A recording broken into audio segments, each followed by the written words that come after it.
So what we found here is that we had a pattern of the one hand the suboccipital and the other hand the trapezius. And then I told you it's the dura, right? So what I checked, I saw the pattern in the dura, in the joint between the occiput and the sternum. And it was in torsion. Okay? And then I asked her, lift your arm and take it towards the back. And now when she's doing this, she's working on the serratus anterior. And now, take it down.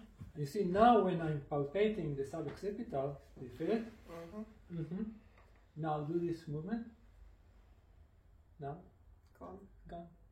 So you see, when she neutralized the effect of the serratus anterior, the suboccipital and C1 and C2 is getting balanced. So here, thank you, this is a muscular problem. So deep tissue, trigger points, dry needling to the serratus anterior can solve her neck problem. Okay? So I'm going to fix the serratus anterior in my tools, but you know, all the people who work on muscle, the effect will be the same. So I will do it in a second, I hope.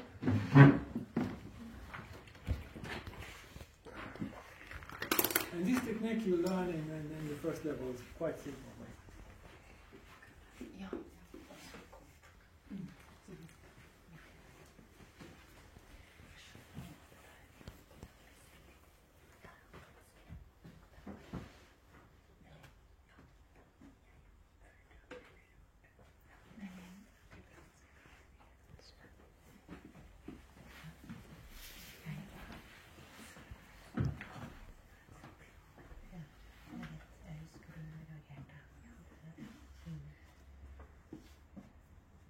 Good.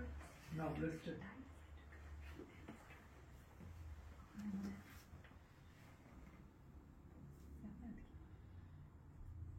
Now let's get more.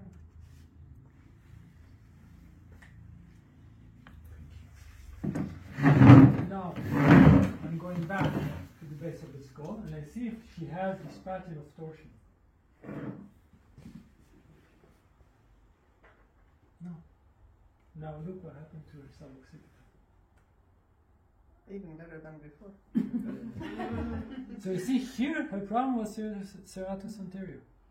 This is what released the suboccipital and the upper cervical. So you can work as much as you like on the neck. It doesn't going to work. The problem is here. Come, I'll show you and then